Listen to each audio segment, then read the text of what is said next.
call. And I have with me here as well our Healy coach, CJ Peters, Christian, my very good friend, who is doing many trainings for all of you. It doesn't matter where you are in the world. And I think most of you had already the chance to talk to Christian.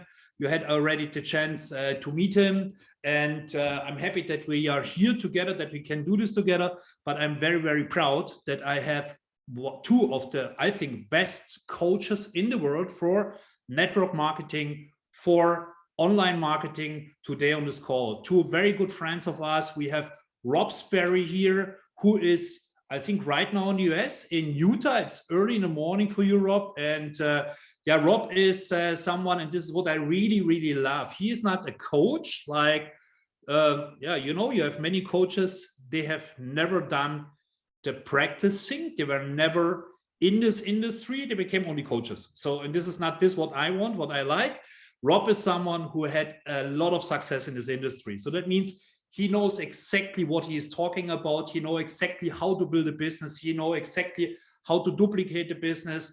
He is a best-selling author. He is, I think, top 3 coach in the world for network marketing. And he is on, I think, most of the events with Eric Worre together. So that means, I think, if you had never the chance to talk to Rob or never the chance to meet Rob, then it's finally here. And I'm really, really proud that Rob is here.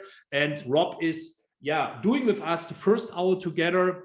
So that means very important. We have 2 sessions, 1 session today. We have a second session on the 10th of May as well with Rob and with Frazer, so that you get at most as possible knowledge about this, what can help you to make you successful. Christian, I don't want to talk too much. Any ideas from your side? Say hello to everyone. Hello, everyone. No, I'm very, very happy to be on this call as well, together with those legends here. And I think, I know that we're going to provide some awesome content for you today, as I call it, to grow your business bigger and better.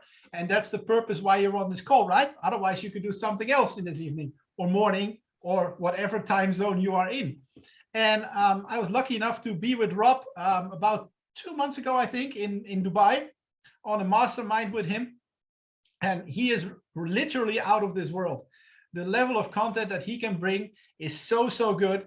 And I'm so very happy that now we can share it with all of you, so that you can benefit for your building your Healy business bigger and better than you already do. So I don't want to take too much time away from Rob. And we're going to do this today in a kind of an interview style with some questions back and forth. And I would just like to ask Carsten, would you have the honor to do the first question, and let's get Rob into the game. Yeah, of course. And before I start with the first question, Rob, my friend, it's great to see you here. And as I said, you are a good friend of me, a good friend of Christian, and I'm really proud and really happy that you are on the call. Rob, maybe you can say something about yourself at the beginning, your story, where you're from, your story in this network marketing industry. I know that you were very successful, what you have done the last 5, 10, 15 years in the industry as a coach. Maybe we can start with that. Rob, please unmute yourself. Here, there we go. Off mute, and excited to be on with you guys. I've only been to Dubai 2 times, and both times I got to hang out with these 2 legends here. The first time I went, I took my son, and his mind is just blown. The kid's almost 16 years old, and these guys take us on a yacht. It was such a great dream builder. I was with several of the other leaders that are on this right now, and so it was so fun. Now, as far as background goes, I like long walks on the sunset, on the beach, hanging out, right? That's like the short version. But if we give you guys a abbreviated version of some of the successes I've had, just understand that I've had a lot more failures. And we call those failures learning lessons, right? Failing forward. So yes, I became the #1 recruiter out of 1 million distributors in a multi-billion-dollar company. I built my business in 40 countries. I have a podcast that's been listened to by 130 countries. And I'm coming out with my 8th book this week. And so I've been able to do it both from the building standpoint And then in the coaching standpoint, prior to the chaos in the world, I spoke in 20 countries in a matter of 4 years.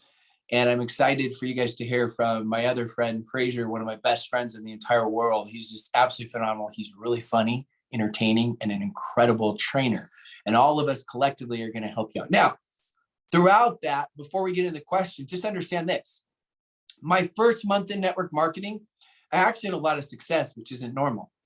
But my 5th month, I made less than $400 for the month, and I worked 80 hours a week. So I've had the highest of highs, but I've also had the lowest of lows, where I remember looking, because back in those days, they would send you your checks. So I remember looking at my check, and my wife's like, Rob, is this thing going to work for you? And I remember saying, uh-huh. And in my mind, I'm like, I have no freaking clue if this thing's going to work for me. I put in all these hours and time. I didn't know what I was doing. And I felt like, geez, I'm such a failure. And so we're going to teach you throughout these couple hours on some of the shortcuts, and not shortcuts like you think. The shortcut doesn't mean that it's still not a path that, yeah, there's some things that can be difficult, right? Everything worthwhile is always harder than you think it's going to be. We're going to simplify it and teach you the right path to help shave off years of failing forward lessons that I went through and all these other legends went through. So I'm just excited to be on, honored that you guys asked me to be on. It's been fun becoming really close friends with such legends like you guys. Even though I'm teaching, I'm also learning so much from these guys. And let's get right into it, boys. Yeah, fantastic, Rob. Fantastic, Rob. And yeah, I think one of the most important question is, and I think this is as well from my experience. Yeah, when I started in the industry, 2002.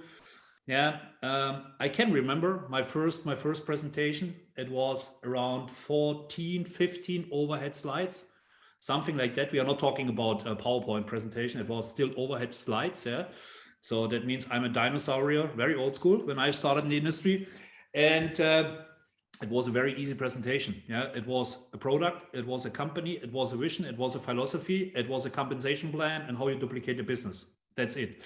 When I left the company 4 years later, I think my presentation was 86 slides, and I was an expert on the product. So that means I had so much knowledge about the product, and at the end of the day, I found out for me it was not duplicatable. I had many people in the room. So they were listening to me about the product, what the product can do. They came later to me, they asked me, oh, I have this, I have that, I have this, I have that. Is the product helpful for me? Whatever. So, but I had no one in the room who asked me, okay, how is the business working? Because they were afraid to build a business. So, and I think this is what I see many, many times, that people want to become experts on the product instead of, let's say, make the things easy and understandable and duplicatable. And that's why my question, Rob, to you is, yeah, where should a network marketer spend most of the time to become successful? What do you think about that? Yeah, I think when we first start out, our energy level is here because we're so excited. We're thinking about all the dreams and the possibilities and what can happen. And our knowledge level is down here. And all of a sudden, somebody rejects you and somebody says no to you, right? Friends and family maybe reject you, or somebody quits your business. And so what happens is your energy level goes like this. Just pretend like these are really good sound effects, people. Goes down, right? And so what do? You're like, oh, I got to learn more. I got to learn about all the pending patents and, you know, how special, and because your products are absolutely phenomenal, right? You could do science. So what happens? Your energy goes down. So now your knowledge increases. And then it happens again. And somebody quits or somebody rejects you. So eventually you shift, and now where your knowledge is up here and your energy is down here. And you wonder why you're not having success. But Christian, I know so much more than I used to know. What's wrong? How come we're not having success? Knowledge doesn't ever compensate for energy. Knowledge never compensates for energy. Knowledge is only to help increase your energy. Because if your energy isn't high, it doesn't matter.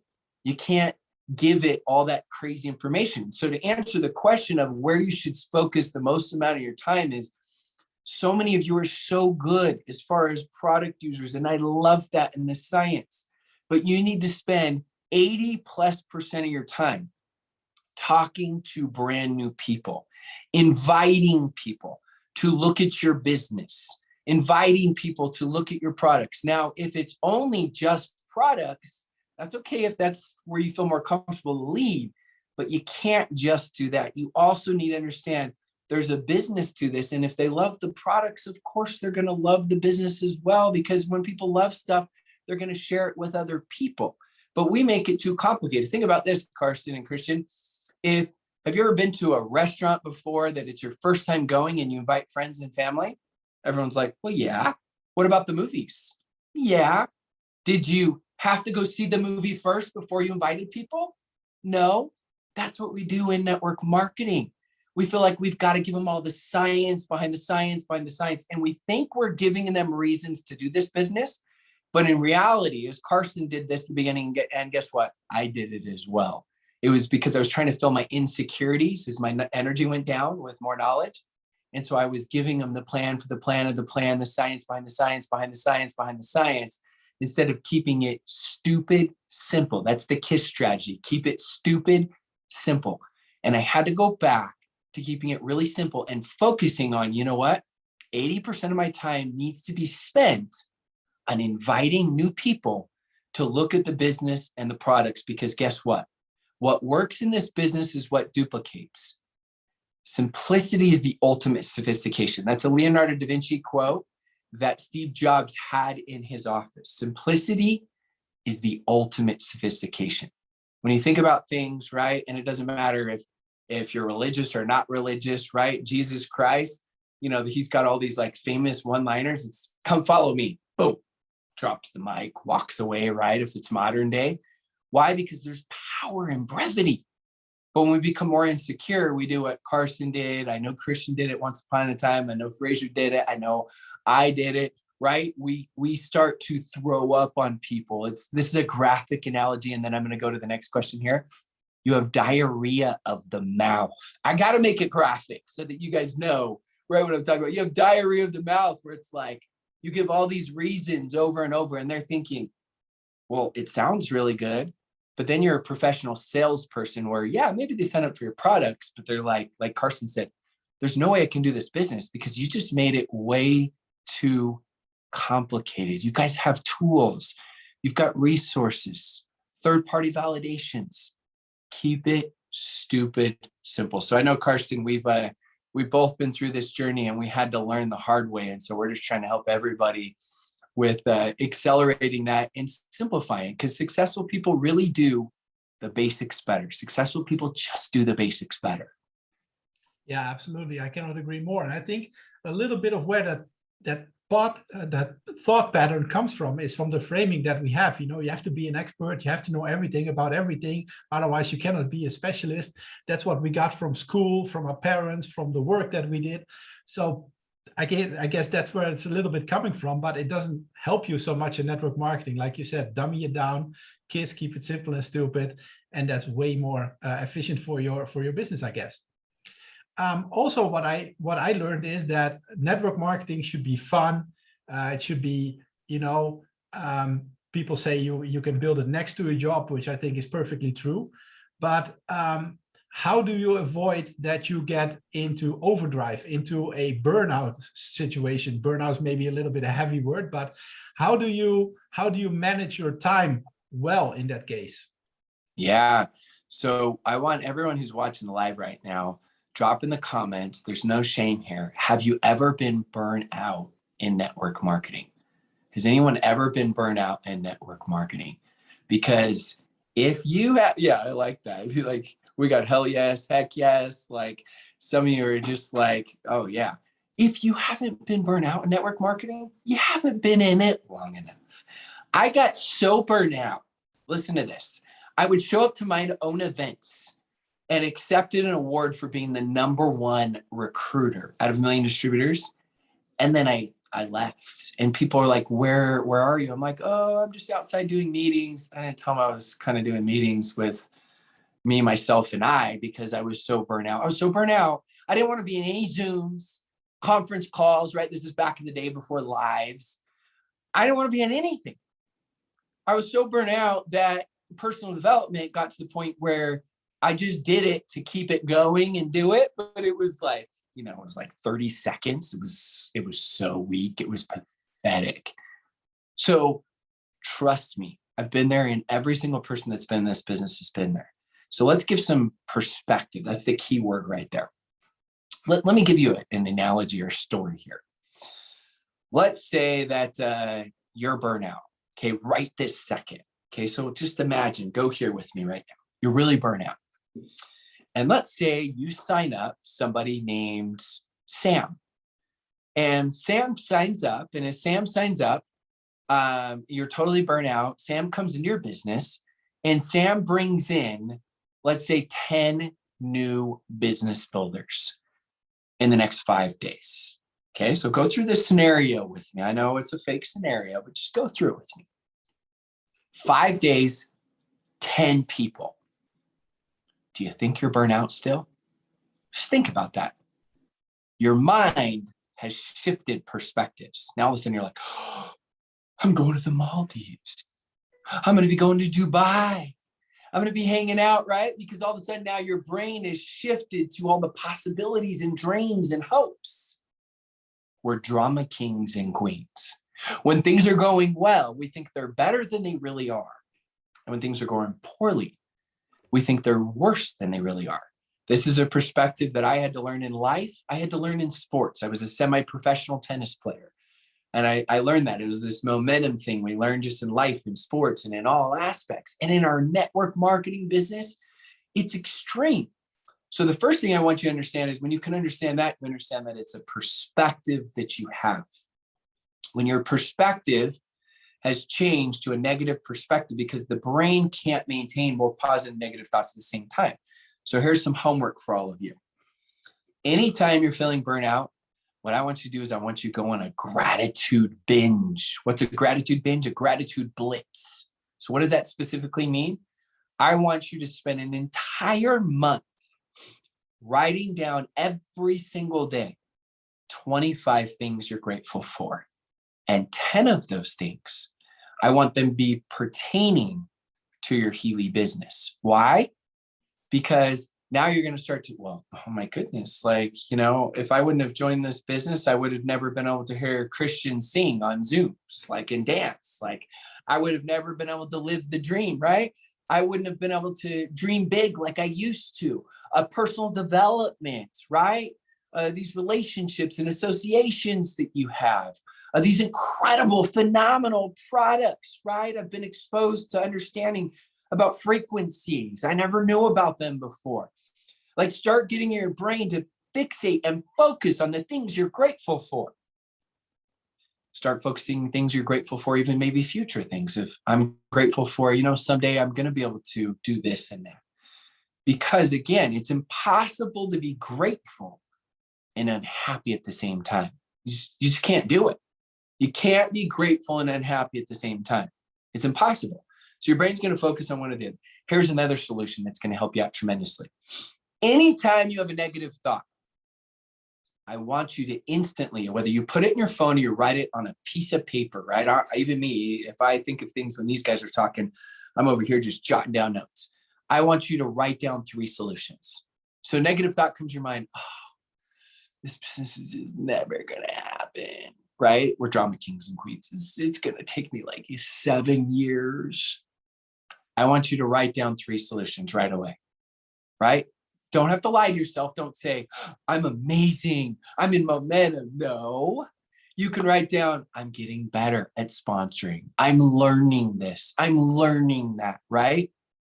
I'm around these positive people. Write down 3 solutions. So anytime your brain has a negative thought, write down 3 solutions, because now you're going to train and retrain your brain to work for you rather than against you. And it's going to become a habit, and it's going to change your entire world. It's going to help you in your personal life and in your business life. And isn't that what this business is so incredible? Yeah, the money, because what the money represents, but it's so incredible what it can do for you and help make all that difference. And so the last thing I'll say on that, as far as burnout goes, wherever you are, be there. It's a Jim Elliott quote.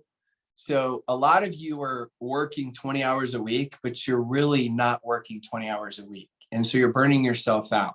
So if you've got kids, right? When your kids come home from school, give them some time. Shut off your phone where you're not working at all. If you're going out, maybe you got a loved one, a partner, a spouse, a girlfriend, boyfriend, whatever it is. Great. Give them some time. You go out to dinner with them, shut the freaking phone off. Spend some time with them. And then when you work. Don't be doing anything else. Stop trying to multitask because it burns yourself out because you're always trying to do everything. And in reality, you're really not doing anything.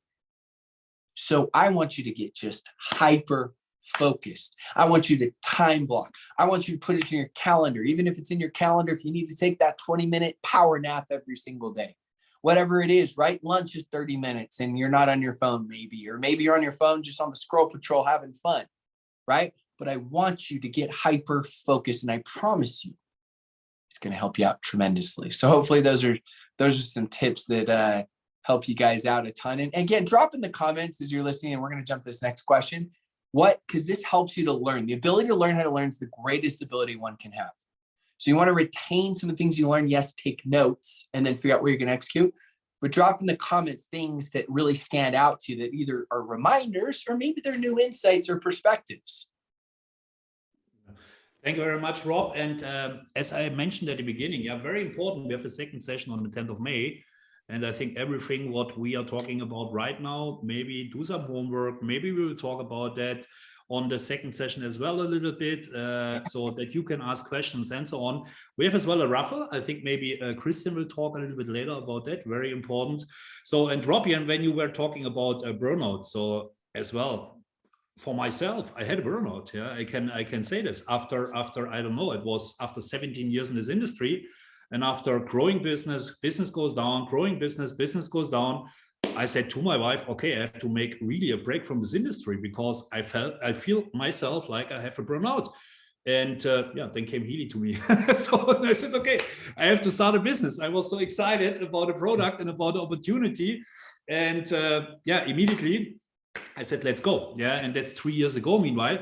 And I think one of the most important points, if you want to become successful in our industry, is about recruiting people, and maybe as well about the quality of people.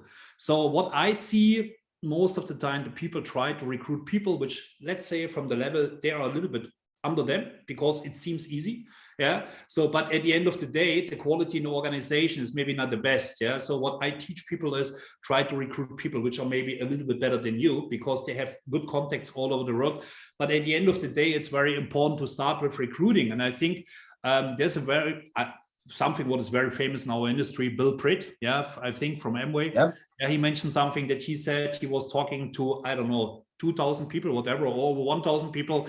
Then he started to recruit, 400 people. At the end of the day, 10 people brought him this kind of income. And this is what everyone should understand. To recruit, to talk to people. We got paid for recruiting. This is our business. This is our job. And Rob, my question is, how can we increase the sponsoring? How can we become better there? How can we have, maybe better numbers and all the things?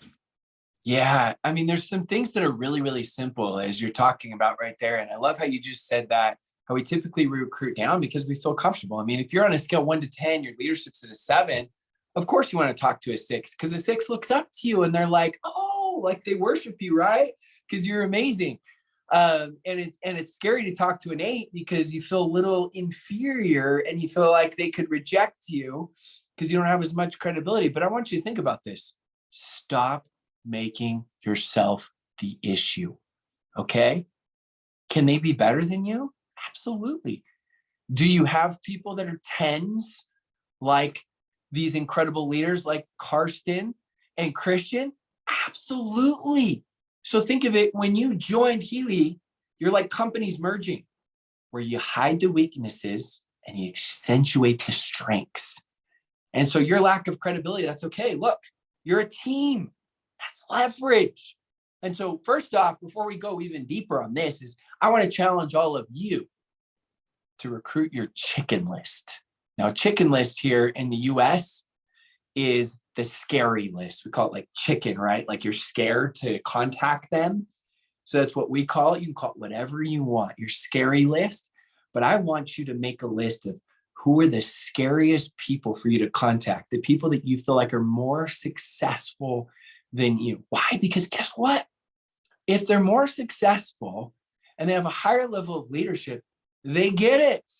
They understand leverage. They understand money. They understand these things. So again, you're making yourself the issue when it isn't about you. It's about them. If you want to increase your sponsoring, you've got to do some of the things I already talked about, and then we're going to add to that. So some of the foundational things that we talked about is spend 80% of your time on talking to brand new people. 80% of your time, okay? 80%. Stop going into management mode. If your teammates aren't putting in front of new people, love them where they're at. It doesn't mean you're abandoning them. It doesn't mean you're rude to them at all. But you got so many incredible Zooms in your Facebook group, right? And all these trainings and resources that you can plug them into. That doesn't take that long. You need to spend your time with putting the people that put you in front of new people. And if they're not putting you in front of new people, again, they've got a system to plug into, and you can still help with plugging them in. It doesn't take that long, but you got to get out of management mode, because how do you get better at inviting, following up, closing, handling objections? It's by actually doing it, talking to new people. I can't become a professional pianist by watching all these YouTube videos, right? It's like, watch YouTube video. I watched Carsten. I watched 1,000 hours of YouTube videos. I should be amazing now. You got to actually do it. And as you're doing it, understand that it's like, you guys have heard the analogy, a deck of cards, right? You can't expect every single card to be an ace. There are going to be some that are twos and some that are threes and nines and tens, and right? Some that are pretty good that are jacks. But to get the aces, they're few and far between. And so we don't like, sometimes people don't like saying it's a numbers game because they feel like it's insensitive. But it is a people game. But part of the people game, to find the right people, it is a numbers game. And I can guarantee you, if you have a personal conversation with Carsten and Christian, they will tell you how they had so many people they thought were going to be like the chosen incredible leaders, and they weren't. And they kept going and going and going until they found that person, and eventually find that person. I call that person your battle buddy. And now you got one, and now both of you are looking for the next person. And eventually you find that third person. Do you see how now you got three people looking for the next person? And it becomes a little bit easier, but it all starts with 80% of your time. If you're not spending 80% of your time talking to brand new people, making new invites, then what happens is you're in management mode. And this is going to be some really tough love here. Okay. Carsten and Christian told me I could kick you guys in the butt. It's tough love. We talk about our why. Does your why make you cry? So I'm going to reverse this. This is really, really tough love here. I'm not trying to offend anybody. Is your why a lie? Some of you are like, what? You don't know how deep my why is. Okay. If your why is not a lie, let me ask this question. Why are your actions not matching your why if it's so deep, if it's so important to you? Why are you allowing your fears to beat your dreams? So I want you to create that chicken list, the people you're scared to reach out to. And even if all of them say no, you're proving to yourself that you're willing to do whatever it takes. And as you make that list, let's say you got a list of 15 people. I want you to think in your mind before you reach out to them why they should do this, because your brain's going to naturally think, oh, they're too successful. They're too busy. That's how we think. Oh, that person, they have no credibility. They shouldn't do this. Oh, that person has too much credibility. Oh, that person has no time. Oh, that person has too much time. Like we start rationalizing. I want you to do the opposite. Oh, that person makes a ton of money, and that person's so busy that they probably have people hitting them up every day about money, money, money. So this is perfect. They could plug people into this, and I can help work their business and leverage some of their time. You see how my brain's starting to think why they should do this. And so if you want to sponsor more, you also got to schedule it. If Carsten and Christian were to reach out to you right now and they said, okay, can you show me, we say calendar here in the US, most of you guys say diary. Okay. Show me your diary. What time today or tomorrow, let's just say tomorrow, are you reaching out to new people? How long are you doing it for? Oh, I don't know. Really? So this business is supposed to help you achieve your why. And the most important thing to achieve your why is reaching out to new people, making new invites, and you have no clue when. So you want to sponsor more people. I know this is very simple, but I find that most people don't even have it in their calendars. And when you say you're going to do it, that's all you do. I don't care if it's 15 minutes, 30 minutes. Some people can only do it for 40 minutes. And then their brains, they have ADD or ADHD, like I have. ADHD stands for dude has dreams. So I'm like squirrel all over the place, right? Especially my wife. I know that Christian and Carsten are the same way with their wives, but when my wife walks by and she's wearing like some hot Lululemon workout clothes, how do I not look, right? I got ADHD. I'm all over the place, guys. But for me, that's why I got to be like, okay, this is my time. This is all I'm doing as I do it. And then we'll talk about this maybe a little bit later. You create some little goals that go with it as you go, but that's how you're going to get better at it. You guys go and listen to 5 hours of personal development and you make one new contact. It's learn, action, action, action, not learn, action. Do that. I promise you. And then the last thing I'll say on that is accountability. Find somebody. There have been 2 different studies that I read. One was 96% more success. Another one was I think it was 95% more success when you have a specific accountability appointment. And the other one was accountability partner. We don't have accountability. We're used to being employees where we had to report to a boss. Now you're so excited. It's like Mel Gibson from Braveheart, right? Freedom! I get to do what I want when I want. So everything is Tomorrowland. Tomorrow's not one of the 7 days of the week. And so we just always, it's later. Just reporting every day how many new invites you made. That's it. And no white lies, no pretending, attraction marketing. I was in the supermarket. I was flashing, my frequency. So people are going to reach out to me. It doesn't count as a new invite, right? It's got to be direct. But just doing that alone, I promise you that accountability will make all the difference. And I'm just trying to kick you guys in the butt in both cheeks, left and right cheek, because I love you, because I went through all these negative things. I got my butt kicked, and we're just trying to help you have success quicker. Yeah, well, I can relate to that so much because I'm a fan of documentation beats conversation. And one of my mentors said, if you don't register, if you don't administrate what you're doing, then it's like you're getting in a car and you don't know where you want to go. So I started doing that. And not to scare you folks here on the call, but I give you some of my numbers. I talked in my 15-year career now to about, I'm not 100% sure, but somewhere between 35,000 and 40,000 people. I don't know if that's much or not, but that's what I did. And I signed up between 400 and 500 people myself personally out of that 35,000, 40,000 people. So I don't know if that's good or bad. It's an average of 2-3 people a month. I think that's okay. But if you tell that to people without background, they say, well, I'm not going to talk to 35,000 people and signing 500 up. That's a waste of energy. I say, yeah, but do you want to have the paycheck that I have? See, because it's about what you do with those people and how you duplicate that. That's what whole network marketing is about. I know people that have signed up 500 people in 1 year.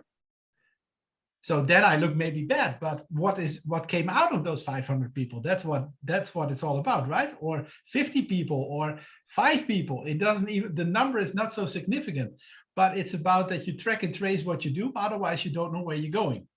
And that brings me, Rob, you said that you became the #1 recruiter out of 1 million people in $1 billion company, right?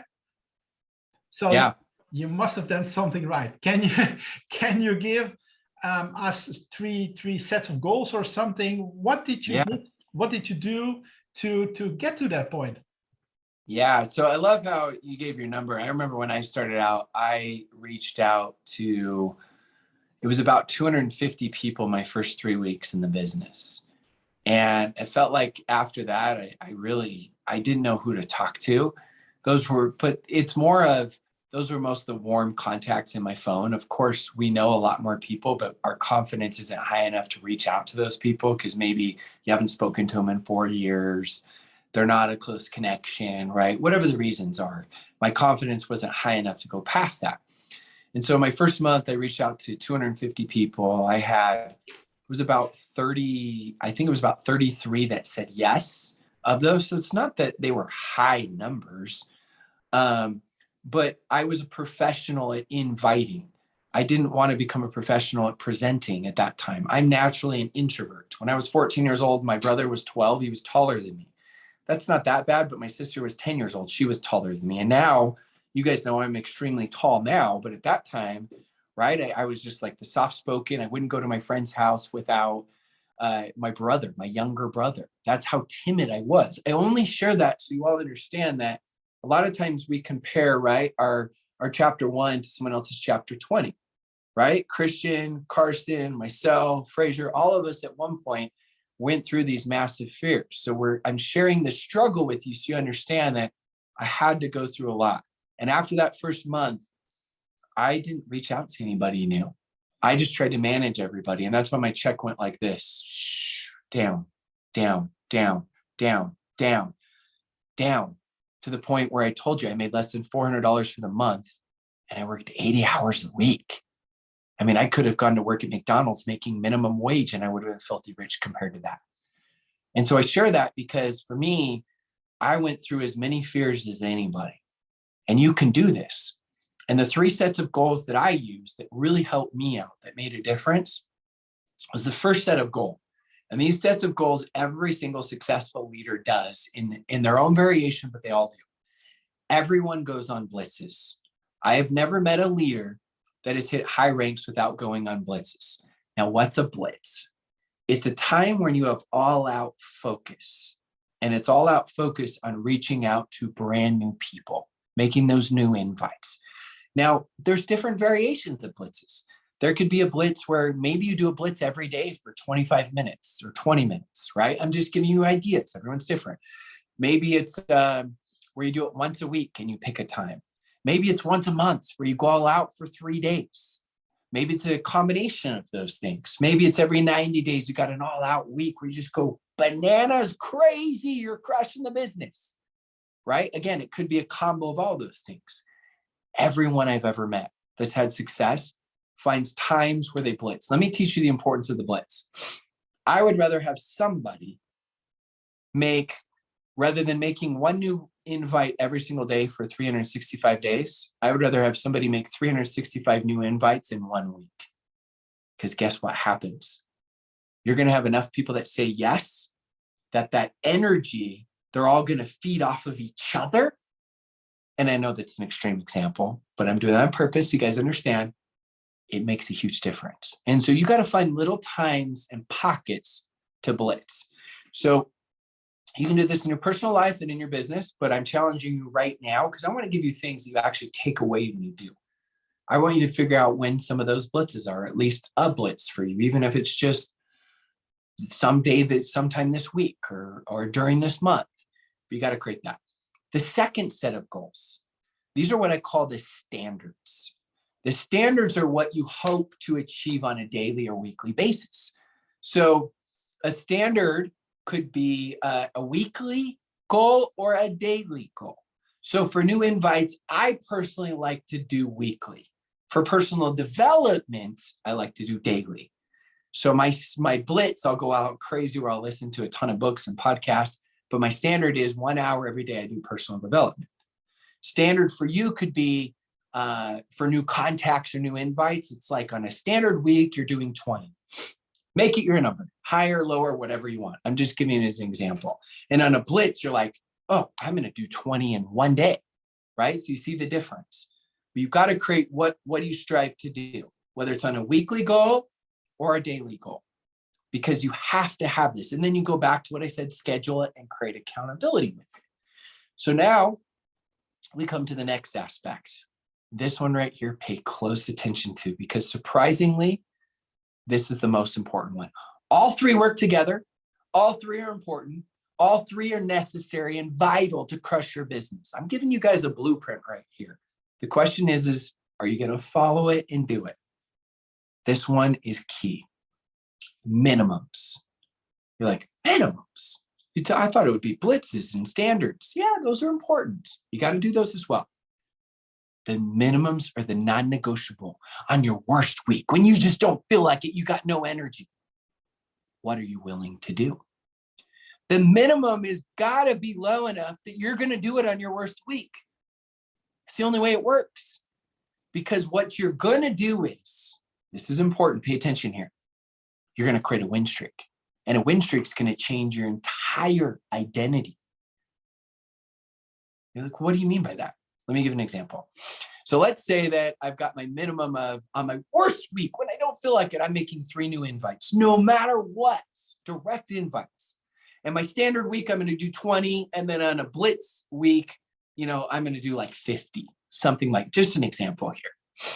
Well, your minimum you have to do no matter what, because you committed to it. Do you think if we've got good old Sally, and Sally's gone 22 weeks of doing her minimum of 3 new invites no matter what, do you think she's missing week 23? No way. It's become a habit. You show me your habits, I'll show you your future. Our habits start to define us, and that's what creates a personal identity. So now no longer she even have to think about it. It's a non-negotiable, because there are times to walk, times to sprint, times to jog, times to crawl in this business. But at the very least, you hit your minimums. Now you're always progressing. And the definition of happiness is progress. This is what brings hope and keeps our dreams alive. But think of it as a campfire. A campfire keeps you warm, and let's say it's cold outside. And the minimums keep you close enough to the campfire you're warm. But as soon as you unplug and you don't follow those minimums, look, I'm further away now from the campfire. All of a sudden it's really cold. I need my coat. All of a sudden now it's freezing. All of a sudden now I'm lost in the forest where I don't even know where the campfire is anymore. Next thing you know, you can't even remember your dreams. You've forgotten them. You're done. You're out of the business, right? And so I'm telling you right now, create some win streaks, create some minimums. Now you can do this for all aspects of your life. You can do this for personal development. You can do it for many different things in your business. But I'm challenging you, as we're focusing on sponsoring and recruiting right now, I want you to create a non-negotiable that you make a promise and commitment to yourself and someone else that holds you accountable that you're going to do no matter what, that minimum, and create that win streak. Now for me, I've done this in all aspects of my life. In the last 14 years, I haven't missed one day of personal development. In the last 14 years, I haven't missed 1 week, an entire week of working out. Now, are there days where my personal development isn't that good? Yeah, right? Those are the minimums. At least I hit it. Now, there are times when I go out blitz and go crazy. Absolutely. If you follow that formula right there, just follow it, schedule it, be held accountable for it as well. Spend 80% of your time on it. Minimum, standard, blitz. I'm telling you right there, that's the most simplistic way for me to explain, just in that 1 minute there, that last 1 minute, of how I became the #1 recruit out of 1 million distributors. Easier said than done, but that's what I would highly suggest that all of you guys do. And I know, Christian, we discussed a lot of this in the mastermind in Dubai, which was a ton of fun with these high-level leaders, but it's absolutely key and critical, friends. Yeah, I really love what you say about invitation, Rob. So I think that that's our business. So that makes our business easy and duplicatable. So I think at the beginning we said something about, okay, what kind of knowledge do you need? What kind of knowledge you have to be an expert? No, I don't think so. The only thing what you should be an expert in invitation. So that means to announce people, to announce speakers, to promote people. So this is what I have learned in this industry, and this is what what I was doing in this industry all the time, to promote people, to say, hey, wow, you have to come there. There's someone on the stage. This guy is amazing. So you have to listen to this guy. I think it makes recruiting as well very easy, because you take yourself a little bit back. Yeah, if you talk to someone who knows you very good, he knows or she knows your weak points, your strong points. Yeah. So if you promote another person, then the person has no idea about this person. I really like this. I really love this. And when you talk about recruiting and so on, I will never forget it. When I started in the industry, it was 2002 and I was 22, 23, something like that. And it was for a juice company from US, from Utah. So I have not to talk about a company and not about a product and not about the fruit, but there was already a company here in Europe which was very, very successful with a plant. So I can say it, Aloe Vera was this company which was successful here, Forever Living. And the first thing what I have done, so and I think that was the worst case what you can do. I was jumping to the office, to the department where they have the products Forever Living. So, and I tried to cold recruit people there with a magazine about this new company, about this new product, about this new bottle. I was there, I was talking to people, they came for picking up the products. 22, there were leaders there, and I said, guys, here I have a new product, I want to talk to you about the business and so on. They were watching to me, hey, what the hell is going on here with you? I think after 15 minutes, the security was coming and said, hey, you have to leave here. But someone came to me, she was the top leader at this time in Europe, and she said, hey, my friend, that's fantastic what you're doing here with 22 or 23, but that's not the right way to recruit people in your business. But it was okay for me, and that was the hardest way to talk to people. It was not my warm market at this time. That was really cold recruiting. And when we talk about recruiting at the moment, I know that we have social media and all these things at the moment. And when we started in the business, I can say this, of course, for me, there was no Facebook, nothing, no Instagram, nothing. There are specialists right now for building business there. And we have later on Frazer as well, who's definitely a specialist for online marketing. But how you should build a business, or where should I start when I'm not so good on social media? And I think most of the people, they are not really good on social media. What is your idea? What are your thoughts about that? Yeah, I'm so excited for all of you to hear from Frazer, because he's literally a social media wizard and legend. And to give you guys a little bit of my story on this, I think it pertains to it really well, is I actually built my business offline. So I built mine. I don't know why, Carsten, maybe you can tell me, why do people say belly to belly? It's not like we really put our bellies, on each other and rub each other's bellies, but they would call it belly to belly, right? Where it's like person to person. And that's how I became the #1 recruiter.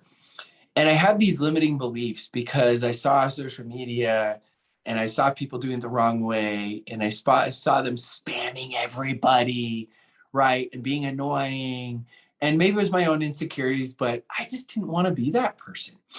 So I built it. Even after I'd made 7 figures, there wasn't one post on social media pertaining to anything, nothing at all.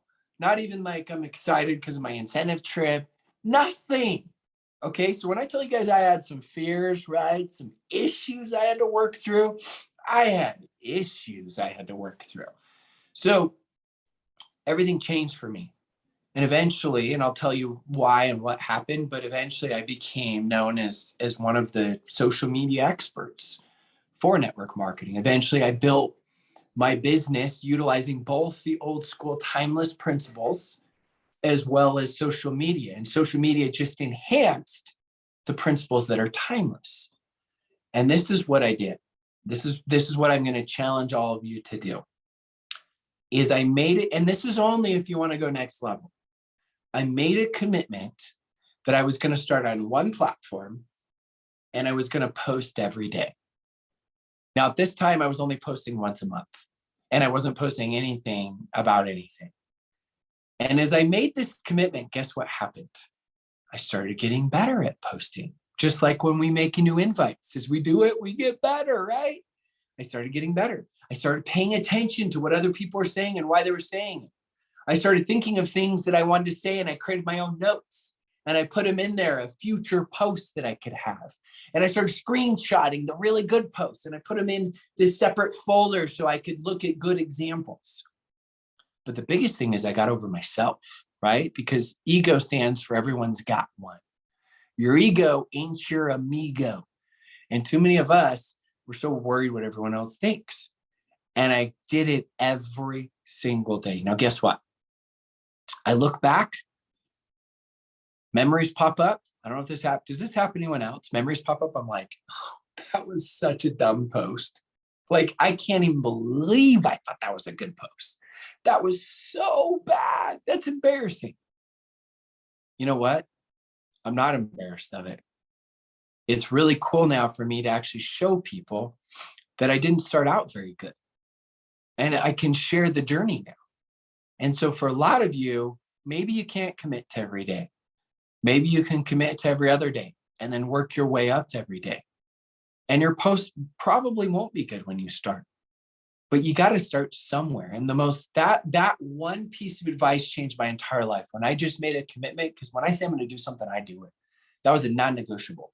When I committed to posting every single day, it really, really changed everything. Like I said, I became consciously aware. And then you're going to get into more of the details of what, and I'll let Frazer talk about that because he's so good at it. He's going to teach you a little, and that's kind of a preview for a little bit later, but he'll be teaching you some things on what to say and how to say it and different things and how to attract the right people.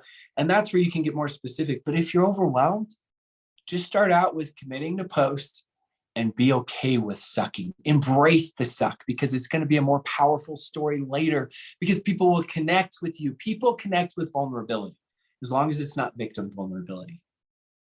You want to impress people, share all your accolades and accomplishments. That's important too. But you want to connect with people, share your struggles like I've shared throughout, because I want you guys to realize that I've been where many of you are at right now. So that's the most simplistic way I can give it to for you guys, is simplify it, stop overthinking it, just post. You won't know what some days, that's okay, but it will help you to start being consciously aware and start thinking of things. And then you'll start creating a notepad where you start putting future posts in there, because you don't want to run out of content. And then eventually that notepad's going to be so full that you're going to have a couple months ready. It will take time, but it will happen. Yeah, well, how can I relate to that? Because I do exactly as you say. I one time a month I sit down, I make my post, and then I got for 30 days, I got my post ready and go out with that. So that's what I do. Because people say, yeah, well, it takes so much time. Well, if you do it correctly and a little bit effective, it doesn't take so much time. But I guess Frazer will tell us a little bit more about that later. Also, what I love about what you say is the principles, and I learned that from Eric Worre. Network marketing will always be the same. It was 50 years the same as it is now, and it will be in 50 years the same. It's the techniques that change. We have social media, we didn't have that, and we have to learn to adapt that. When I started, there was radio ads and newspaper ads. Well, nobody's doing that anymore. And probably in 5 to 10 years from now, nobody will do a Facebook post anymore. What do I know? We have another set of medium that we work with. So that's really, really great. And it makes your business so much more scalable, because in my first company, for example, I was in 3 countries, the Netherlands, where I live, Germany, next to the Netherlands, and Belgium, because that is what I could drive. But now through all the social media, I'm in 40 plus countries, fly all over the world.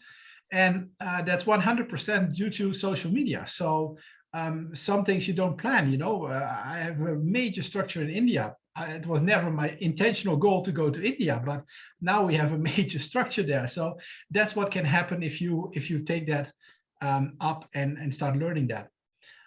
What is also a thing in network marketing in general, I think, is that people come in and they love the product because probably they were recruited over the product. They used it. It did something for them. We in Healy, we have an amazing product with the frequencies. We have the most amazing testimonials that you can find. But then sometimes, the business part is coming a little bit to the background. So because we are talking about the product and the product and the product. So Rob, can you give all the people on this call some tips how maybe if somebody comes in on the product, how we can transform that person to also the business side of network marketing, and how to go about on that? Yeah, 100%. And I saw one question. You guys can find me, just my name, Rob Sperry, Sperry on Instagram. It's just my first and last name. Nothing else, super simple. And if you guys tag me or mention me on stories, I'll do my best to reply. But that's a really good question. I think you guys have a gold mine. You guys have one of the highest retention products in the profession. People love it. They become lifelong raving fans of it. But I think a lot of you are missing a gold mine. And your gold mine is your customers. Your customers, think about this. Let me shift the perspective. If your customers are loving the products that they have, they probably will share it with other people. And so one of the ways to convert someone from a customer to a business builder is, first off, we have to make sure that we understand their space and make them feel comfortable where they're at. We're not trying to force them, hard sell them, annoy them, make them feel uncomfortable if they don't transition into doing the business.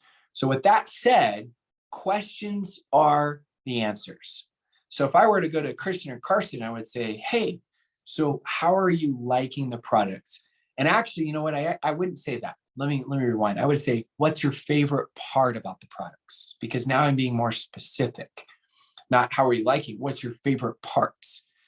Oh, well, I love this, or it makes me feel like this, or it makes me feel like that. Then I would follow with something like this.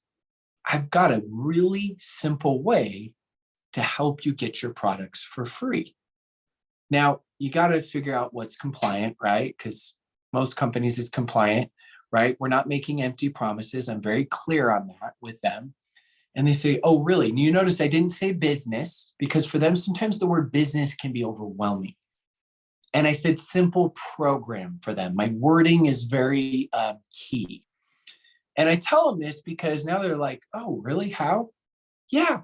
If you've got a couple friends that are interested in the products, you like them anyways, then I'm more than happy to give you credit for it. And let's get it where you can have that go towards getting your product for free, or you can get a discount on your product, or if you'd like, right, because you can give them some of that back, or if you'd like, what I can do is I'd love to just have you have all the credit. And this is where now, right, they're building the businesses as a distributor, but sometimes we use words that are so big and overwhelming of, do you want to do this as a business? And they're associating businesses 30, 40 hours a week. Instead, I'm associating it more as just referring a couple people that if you like the product anyways, you might as well tell them about it. And they start thinking, yeah. And then I let them know, because again, remember this, the best presentations handle the objections during the presentation. Don't worry, I can help answer any questions they have, and I'm not going to hard sell or hard close your friends. I'll be very conversational and very respectful and answer any questions they have.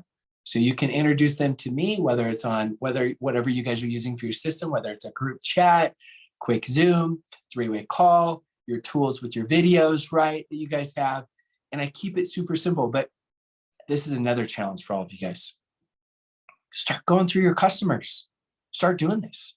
Start asking these questions, because a lot of them, they've had such a good experience that why would you not want to tell other people? Do you tell other people when you go to a great restaurant, when you see a great movie? Of course you do. And next level is if they have a really good experience. This is next level. Maybe we'll cover more of this next time, or maybe this will be a question for Frazer, is you can actually start to get your customers to make posts on social media. Because if they love the product, right, it's got to be compliant. If they make a post about it and other people are interested, you tell them you're going to give them credit. And they're like, you mean I could just make a post, and if people are interested and they end up buying, then I can get some credit for it? Absolutely. And you should, because you know what the product can do, you know how incredible it is. So I did this, and when I started doing this with consumers in a way that I respected them, and I wasn't trying to force them to become business builders, I started creating these people that started doing this, and they started making a little bit of income, and I would stair step them. And then all of a sudden they're like, well, Rob, can I make more? Absolutely. And they started doing this with their customers. And then all of a sudden they went from, just getting their product for free to making $100 to $200 to $400 a month. And all of a sudden, without even realizing it, they're in the business and they're gun ho. And a couple of these people actually became top earners. But did you see how I simplified it so I wasn't overwhelming that person? And I think every single one of you can do that. Now, find your own words, your own language, what you would say, how you would say it. But a lot of you are leaving a lot of money on the table. And you're also not helping those people. Those people, they should be referring other people. Everyone should know about the products. So that's a simple way that I would do it that can help you guys out tremendously. Yeah, thank you very much, Rob. And especially in our case here in HealyWorld, I think that's a fantastic way to grow your business, because we have, what I know, around 10% business builders and 90% we have customers. So, and the potential is so huge what we have, because they're so excited about a product. That means the first step is already done. So excitement about the product. The second step is only to talk about, okay, do you have maybe some friends which should see the product, which should feel the product, which should be as well excited about it. We show you a way how you can make 100, 200 euros with that on top. So an easy and simple way. The potential is here. And I think that's a good point for our next session, Rob, what we will have then on the 10th of May.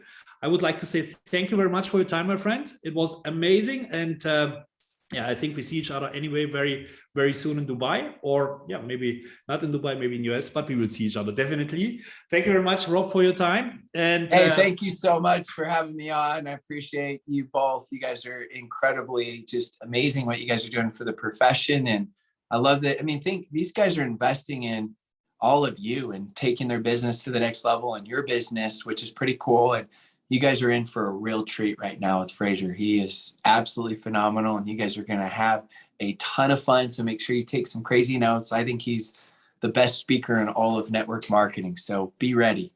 Thank you very much, Rob. And yeah, we jump over to Frazer. So, and I think now we will have so much energy. We will have so much power. And I met this fantastic guy the first time as well in Dubai, through a friend what we have together. And Frazer is, I think, the number one in building the business online.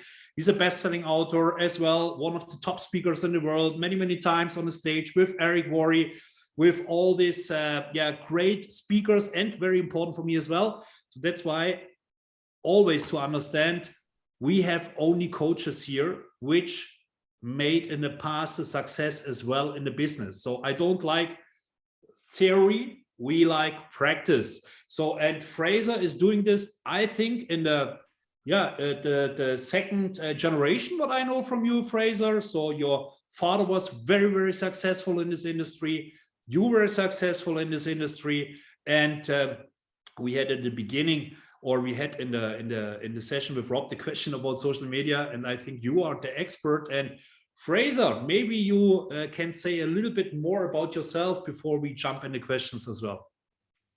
Yeah, well, hey, first and foremost, thank you so much for having me.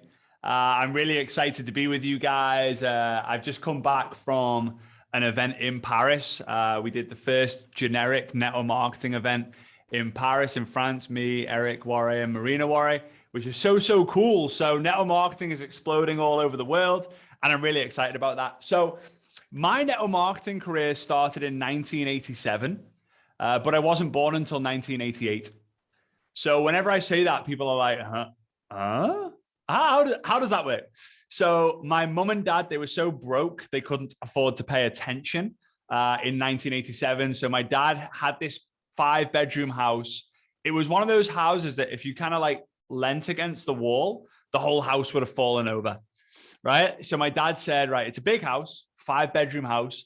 Let's rent the rooms of the house to complete strangers. So they lived in bedroom 1. My dad, my mom, and my mom was pregnant with me. Then they rented the room number 2, room number 3, 4, 5, the living room, the dining room, and the 2 rooms in the basement. There were 14 strangers living in this house. My dad wakes up one day, he goes into the toilet, he goes towards the bathroom upstairs, the only bathroom in the house. He opens the door, and in the bathroom was one of the guys from the 2nd bedroom. And he was like, whoa, get out. My dad was like, whoa, I'm so sorry. And as he left the bathroom, he thought, I've just been thrown out of my own bathroom. Like, that's not good. So he walks downstairs, he goes to the kitchen downstairs, and on the kitchen table was a newspaper that was opened up, and it said MLM. Then there was a picture of an Aston Martin sports car. And then it said, I drive an Aston Martin. You can too. Call me now. Now, there was no Google back in 87, and MLM wasn't really a known thing back then. So my dad thought that MLM stood for Make Love Monthly. He thought, make love monthly, make love monthly, make love monthly. I drive an Aston Martin. You can too. Call me now. Like, okay, I want this. Calls the guy up, says, is it Make Love Monthly? He said, no, it's multi-level marketing. Oh, okay. I want more information. He got invited to an event, and I was in the room, in the womb of my mom in 1987. And my dad says, even today, he said, Frazer, it was your first memory. I'm like, Dad, how? I wasn't even born, right? Like, how do you know what my first memory was? And he said, I was elbowing you in the head when I saw people walk across the stage getting big checks, saying to your mom, if they can do it, so can I. If they can do it, so can I. And I've still got the bump on my head. No, I'm just kidding, right? So I grew up around the industry of network marketing. I said no for 4 years because I had the fear of rejection, the fear of failure, and the fear of public speaking. So I'd seen everything about network marketing, that you're going to get failure, you're going to get rejected, but if you succeed, someone's going to say, the next speaker is, and then you're going to have to get the microphone. So I didn't want to join because if I failed, then all hope was lost. And I didn't want to join because if I won, then I'd have to get the microphone. So it took me 4 years. My dad decided, always taught me the fortune is not in the follow-up. The fortune is in the follow-ups. It's plural. You won't make a fortune following up once, but you can make a massive fortune following up multiple times. He followed up with me 16 times in 4 years. If you can imagine that, that's a lot of follow-ups. But on the 16th attempt, I realized, you know what? I'm going to do this. And my dad was like, whoa, why? What's different? I said, I'm going to do it all on social media. And he was like, He told me to come back like 10 minutes later. And I was on a Skype. Does anyone remember Skype? I don't know if anyone remembers Skype. Like, it was before we used Zoom. Right, there we go. It was a Skype call with me, my dad, and 6 of his friends who were all like CEOs and owners of network marketing companies, right? So he said, Frazer, like Frazer's decided to finally get involved in network marketing. And they were all like, hey, go on, Frazer, you can do it. Frazer, tell them why you're getting involved. I'm going to do it on social media. And all of them did this. Oh, no. Doesn't work. It's a belly-to-belly business. Network marketing doesn't work on social media. And you know what? If it wasn't my dad who signed me up, I would have believed him. But because it was my dad, I was like, screw you, Dad. Like, I'm going to do it anyway, right? So I was uncoachable. It's the only moment in my life in network marketing where I was uncoachable, and it actually paid off. So I decided to build a business on social media. I decided that network marketing was simply turning strangers into friends, friends into family. That's it. I just thought all network marketing is you turn a stranger into a friend, you turn a friend into a family member, and that's all you got to do. And I thought the best way to do that is going to be on social media. So I became a connecting beast, and I became an ask the question machine. I'll talk more about that later on. And the business just blew up. Now, I will tell you this before we kind of get into this. My business started on social media. So when people say that I built my network marketing business on social media, I did because it started on social media, but you don't marry someone online. You don't make a baby online. You can try, but it's extremely awkward and painful, right? And it just doesn't work, right? So you have to connect online. You meet someone in person. You generate and create that bond and connection in person. So I created the connection online. I then ended up building the business online. Then I flew over to different countries around the world, which was so much fun, by the way. And then when I got on the ground, that's when it exploded, right? Because the belief and everything just took another level. So I believe network marketing is the greatest, social media is the greatest way to build because you can start a great connection. And I'm just very, very grateful to be in this situation that I am. I'm grateful for my mom and dad who have led the way. And if you have kids or grandkids, I can tell you firsthand, because there's not many people like me out there who are second generation network marketers who have succeeded. Network marketing is the only industry where your kids will actually see you go to work every day because you work from home and you do the work from home and you speak on the phone. If you're a surgeon, sorry, you save lives, but your kids don't really see you doing it. If you're a doctor or a nurse, I love you guys. Your kids don't see you doing it. If you're a teacher, they love you. You're awesome, but your kids don't see you doing it. Network marketing, they see you do it every single day. They see you do it every single day. And my mom and dad became my biggest heroes because I became what they were. And I'm proud of that. I'm really proud of that. So yeah, network marketing has changed my life. And I'm just here to serve and help you guys really, level up on social media and get some more leads and connections, and therefore more sales and more team members. All right. Well, Frazer, by the way, hi. Good to see you back. Hey, mate, good to see you. Yeah, I can relate also to that, what you said, because I learned from Eric Worre, that about 70-80% you can do online, but it's about that 20-30% offline to get the cohesion with people. The connection is so much stronger when you are on a meeting, shake hands, hug each other, whatever, go to dinner, they see you. So that's really, really important. So 100% online is very difficult, I believe, but the majority now, yes. But why is it now so important that you use social media in your network marketing business? Can you point that out for us? Yeah, for sure. Well, I think network marketing, there's two journeys that you go on in network marketing. I think the first one is network prospecting. So you get told, and we still teach it today, and it's in a fundamental step is, right, you've just joined, make a list of everyone who you know. Right. And it's a fundamental part of the process. But that is network prospecting. You are prospecting people who you know to see if they're open to having a look. The second journey is called network marketing. Well, social media is the best place to become a marketer right now, because you have two choices with marketing. You either put advertisements in the newspapers. I don't know anyone who reads newspapers anymore, by the way. People still do, but not as many as it used to, right? You got to put advertisements in the newspaper, or you've got to put leaflets through letterboxes, or you've got to put little postcards in the car door between the glass and the little rubber bit, right?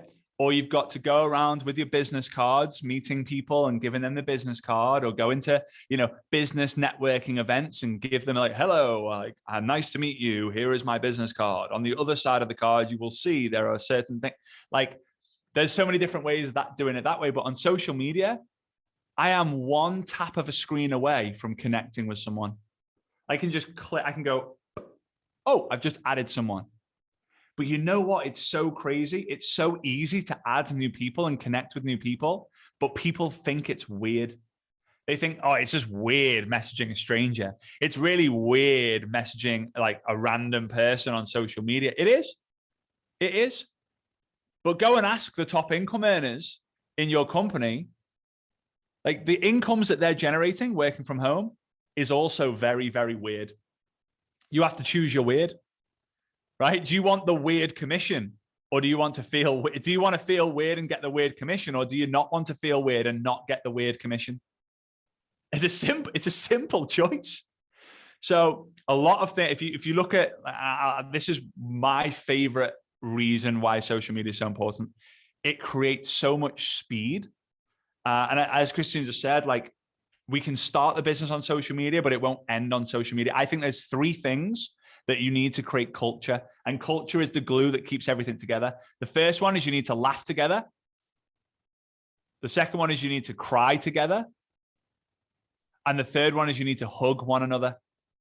Sorry, my accent, hug, H-U-G, like hug, right? That's like a hug. Okay? I got you. So laughing and crying together, we can do on Zoom. We can have a laugh. We will have a laugh. You've had a laugh with Rob as well. We can cry together, tears of joy, tears of happiness, tears of commiseration, tears of sadness, tears of pure emotion. But try hugging one another online. I mean, like, I'm going to get as close to you. Okay, there we that's go. me. There we See? Yeah, there we go, mate. Oh, you smell really good. Oh man. You smell really good. Oh, what aftershave is that? That's really good. See, like you just can't do it. So if I go back to the 90s and you meet someone in network marketing who's making $10,000, 10,000 euros a month, meet someone who's making 10,000 euros a month, it's like, whoa, that's amazing.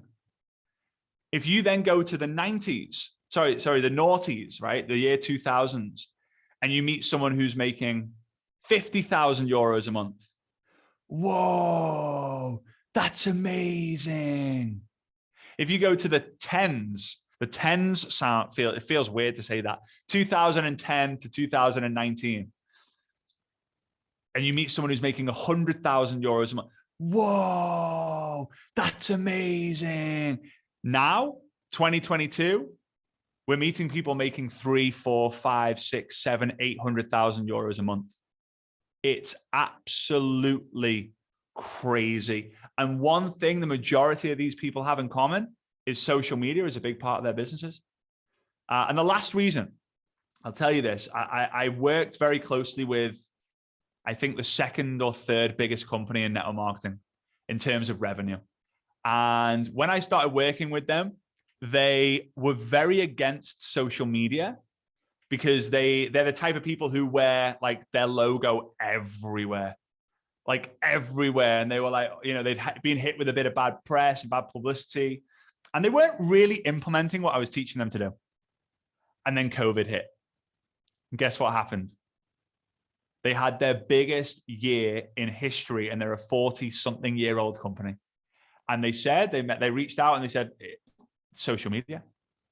So social media is a big part of the business. It can't be ignored, but it also can't replace the process. It's part of the process, but not the entire process. And I just think it's so important to know it's an important part of the process, but it's not the entire process. So there's so many reasons why social media is so cool. But yeah, you need to learn it, and you need to learn it fast, because it's replacing a lot of different things that we do right now.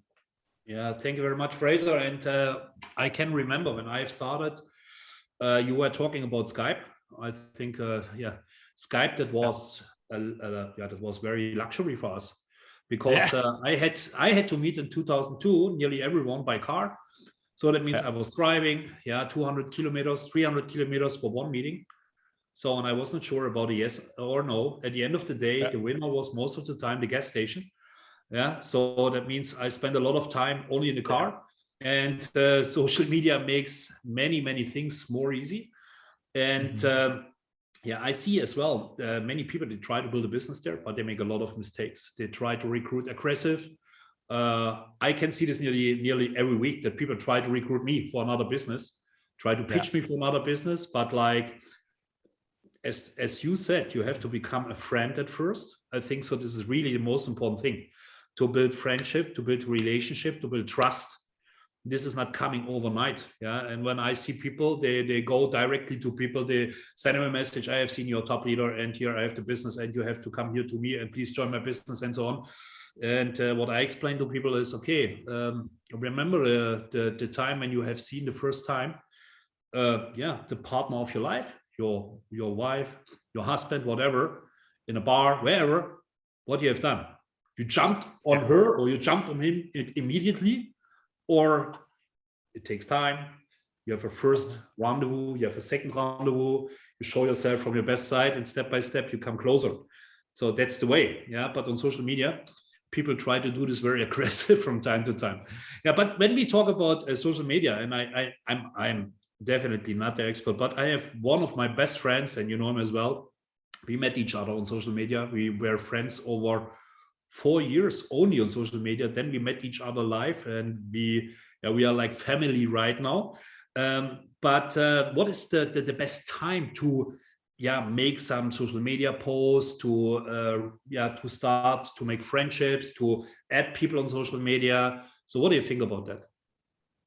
Yeah, I love it. And it's so funny that you say that you were like traveling up and down all over the country, all over Europe, different parts of the world. Like, the amount of money it costs. I remember, this is just adding on, I know it's not answering this question, but I remember my dad in the 90s, I was maybe 5 or 6 years old, and my dad would have a call. He'd put the phone down and he would shout, "We've got another one. We've got another one." And that was a cue for me and my brother to walk into the dining room, where there was a big table and there were 8 piles of paper, and each pile represented 1 page of information. So you get piece of paper number 1, paper number 2, 3, 4, 5, 6, 7, 8. You would put them in a folder. You'd put that folder in an envelope. My dad would write the name and the address. He'd then, at the end of the day, he would take 4, 5, 6 of them to the post office and send them out to the prospects. A week later, hey, have you received the information pack? What did you like best? Oh, I've not received it yet. Huh? Oh yeah, the dog ate that. Huh? Social media now, it's just send, there's a link. So when it comes, it's just interesting how we evolve. And I tell you, like there will be in a situation where we'll be putting virtual reality headsets on and we'll be at a Healy Global event.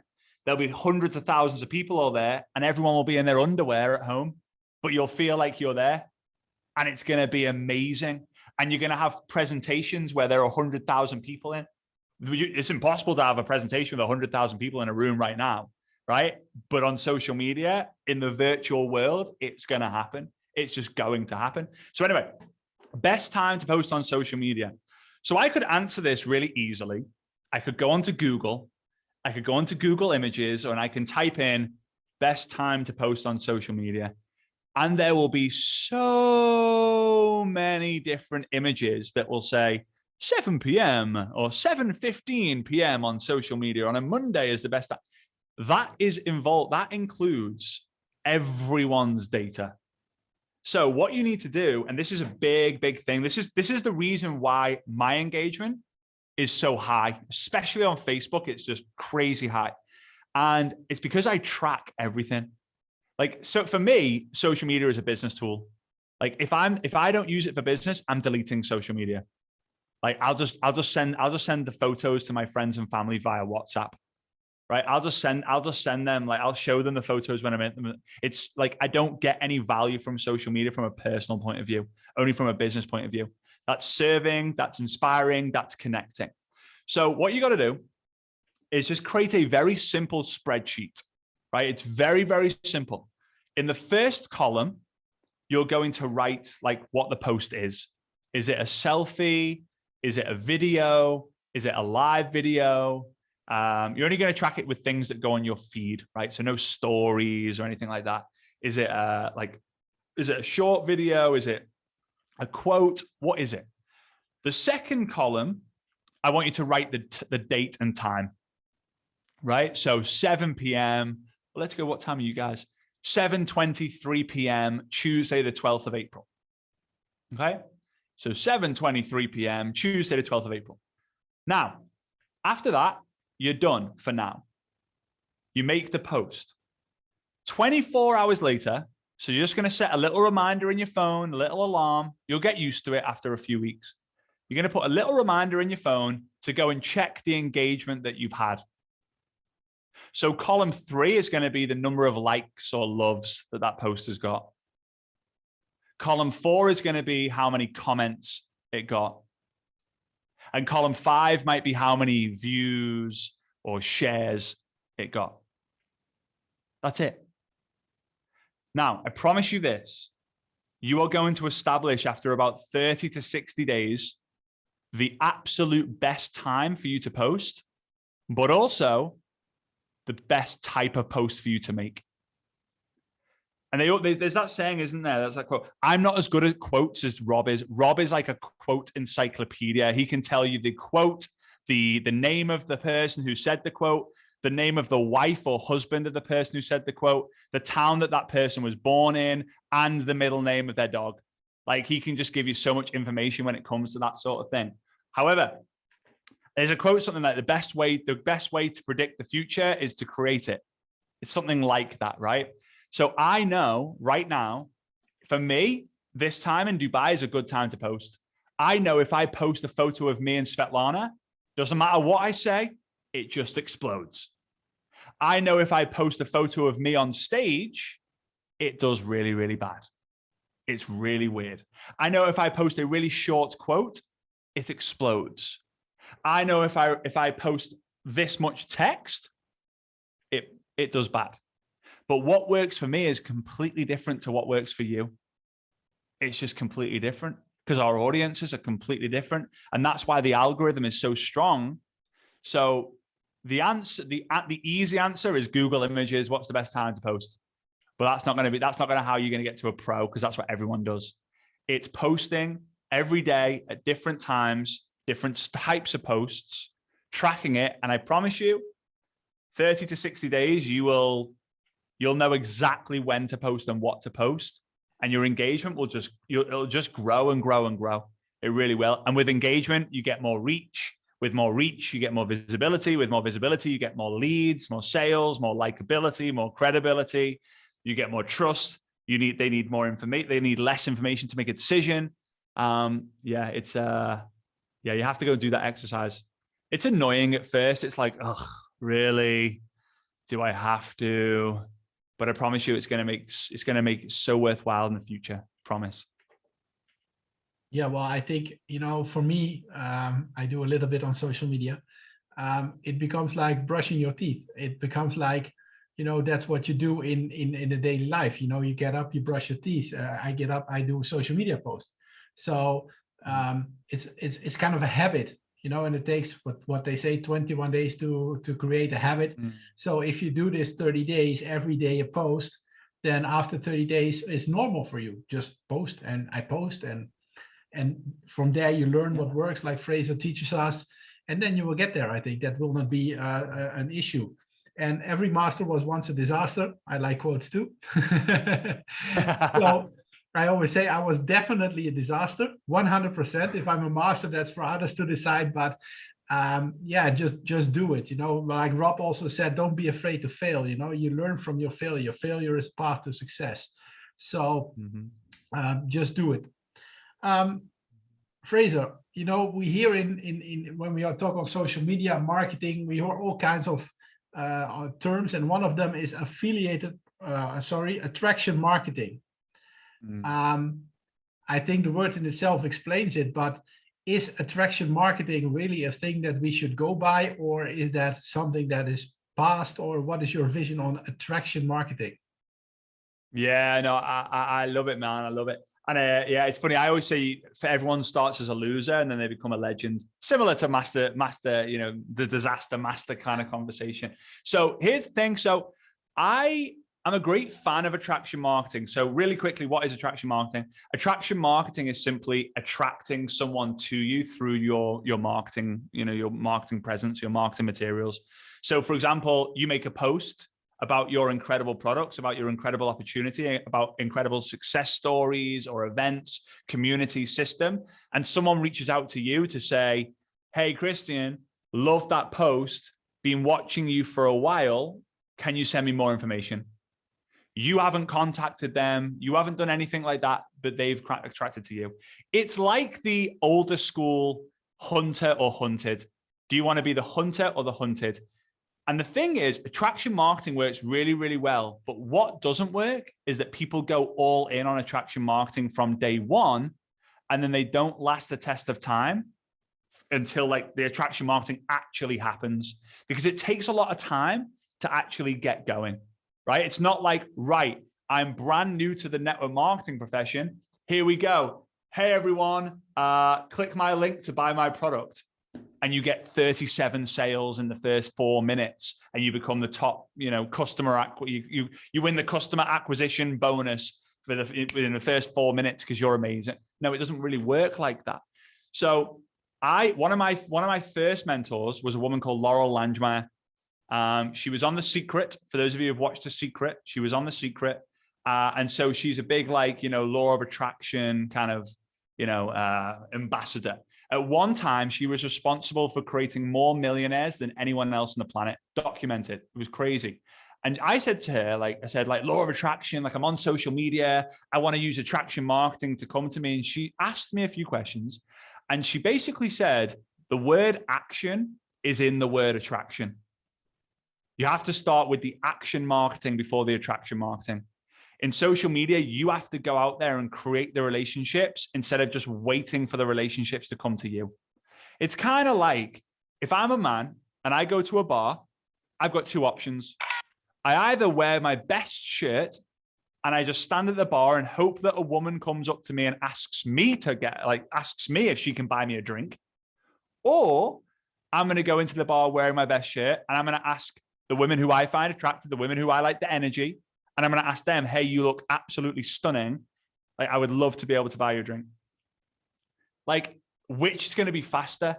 probably in most situations, probably me going up to the women. I might get slapped a couple of times. I might get no, but I'm not going to be waiting 7 weeks in a row to get someone to come up to me, right? And another man might come up to me. Totally fine. Who knows? But maybe I'm not attracting the right person to me. Maybe that's not what I'm looking for tonight. Maybe another night, but not right now. So attraction marketing is amazing. How does the attraction marketing work?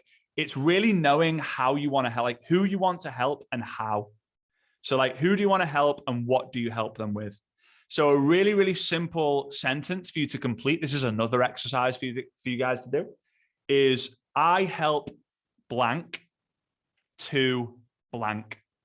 So I help who to what. So here's mine. And maybe I'll give you some examples of what yours can be. I can't give you what yours can be. I can give you some examples because everyone's different. I help network marketers who to build their business on social media. What? So I know who I'm talking to and what I'm helping them with. If you're not a network marketer, I can't help you. If you don't want to build on social media, I'm not your guy. Because if you try to speak to everyone, you end up speaking to no one. So I help network marketers to build a business on social media.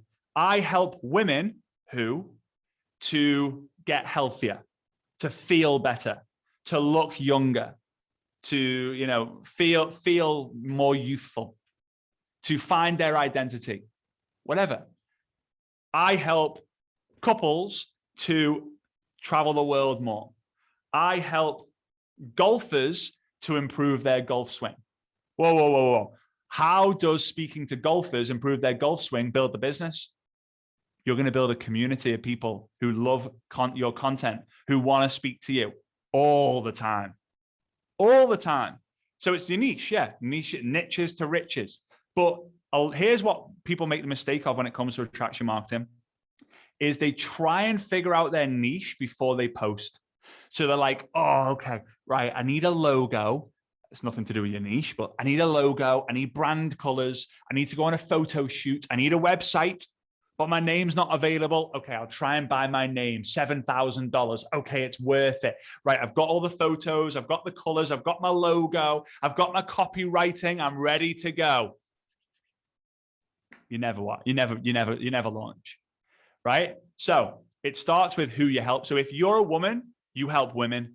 Talk about things that women want to talk about, use the language that women use, right? And then you'll be able to figure out what your niche is and therefore build an incredible community.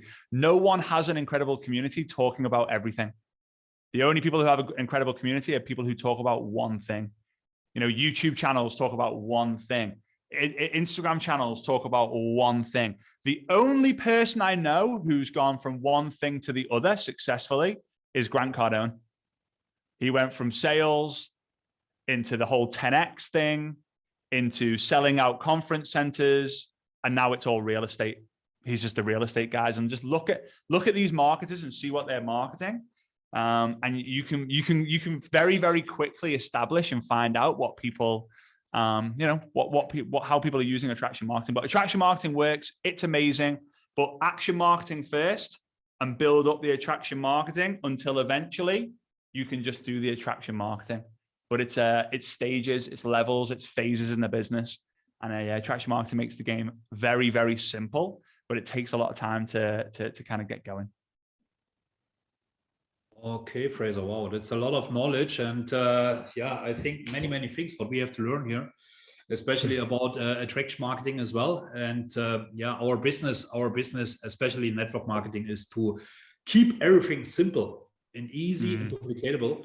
So, I think if someone is starting to build a business as well online, on social media and so on, the best what we can do is maybe to help our partners, our members, our teams to duplicate it as well, to build as well online.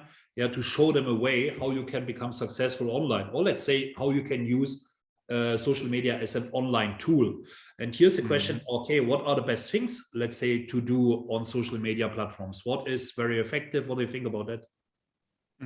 Yeah, so I think the first thing to do if you're launching, because network marketing is a launching and relaunch business. right? You're going to launch, you're going to have to relaunch and relaunch and relaunch and relaunch and relaunch and relaunch. It keeps things exciting. But one of the best things to do on social media is pick a date where you're going to have like a launch event. And whether this could just be you going live, talking about the product. It could be you going live, interviewing someone in the team. It could be you going live, interviewing an upline or a mentor. So let's say that is going to be on Monday next week. One of the best posts that you can make right now would then be, oh my God, or oh my days, or I've just done something crazy. I'm going to share on Monday. I'm going to reveal all on Monday. Now, what does this do? It does two things. The first thing is people who look at you and follow you, they go, whoa, what is it? Because people are just nosy. People have got crazy amounts of, like, you're already thinking like, hang on, what's happening on Monday? Like, right? The second thing is it then gives you encouragement for you to go reach out to your social media friends and your family members and people who you know to say, you may or not, hey, legend, or hey, Mary, hey, Sarah, you may or may not seen yet, but I've got some really big announcement to make on Monday. Would you like to be the first to know? Oh, everyone wants to be the first to know. Like, please, I don't care if I'm interested or not. Just let me be the first to know, please. Right? So, I've just done something crazy. I'll reveal all on Monday. Super excited. Bang. Then you contact your friends, your family, right? Would you like to be the first to know? Yeah, sure. Okay, let's send some information over to them. A video, presentation, tool, whatever it might be. Then on the Monday, you do a live. You go live talking about the product. You go live talking about the business. You go live talking about the opportunity. You go live with an upline. If you're absolutely petrified and super scared of going live, there are tools out there that you can use where you can upload a video and it'll look like a live, right? That's called OneStream.live. I'll put it in the chat just so you've got it. You don't need it, but like if for those of you who struggle, you can definitely use it. So that's the first thing. And it's super simple and duplicable because people, all it is a text. You can do it when you're on the toilet. No one's going to see your face. Just keep it simple. Right? If you want to do like the whole boomerang thing where you're like, then okay, you might look like a psychopath, but people might see the message, right? Who knows? Okay. A second way for people to kind of do every day or do on social media is once a week, just go live. Live video is just the most important thing on social media. Like a lot of people now are talking about Instagram Reels and TikTok videos. And I'm seeing leaders around the world build their business by doing this.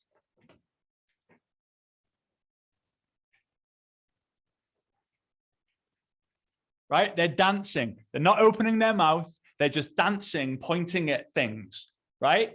Or if they are, they're maybe lip syncing. And they're making sales. Are they building big businesses from it? Probably not. Are they making sales? Yeah, they're doing good from that. So when you go live, you can talk about anything you want, but I would keep it to the product, the opportunity, the community, or the niche, things that you love talking about. Answer questions, right? Answer questions. What questions did you ask when you got involved? What questions are you getting asked when you're speaking to prospects? What questions do you feel that people need to know? What do you feel the benefits that people are having? Like, talk about everything and anything that you're able to talk about your product. Remember, be compliant and stick to compliance. So make a post to start with, and you can make that post whenever you want, right? You can do it today and announce it on Monday. Oh, but everyone who follows me already knows what I do. It doesn't matter. There'll be new people who will see it. Okay. Go live every week talking about different things, interview a customer, interview a team member, interview a friend, interview yourself, right? The last thing that I would do is every month, make sure you reintroduce yourself. Every month, make sure you reintroduce yourself because there are people who are following you today, are following you next week, who have no idea about you. Maybe they saw a post and they liked it, they followed you. Maybe a friend of theirs said, oh, you really need to follow Carsten, he's really, really cool. And they followed you or added you. They don't know who you are. So by making a post, you and your wife, you and your husband, you and your kids, you and your dog, you and your car, and just writing something along the lines of, hey, everyone, I noticed that there's been a bunch of new friends or new followers here. So I wanted to reintroduce myself.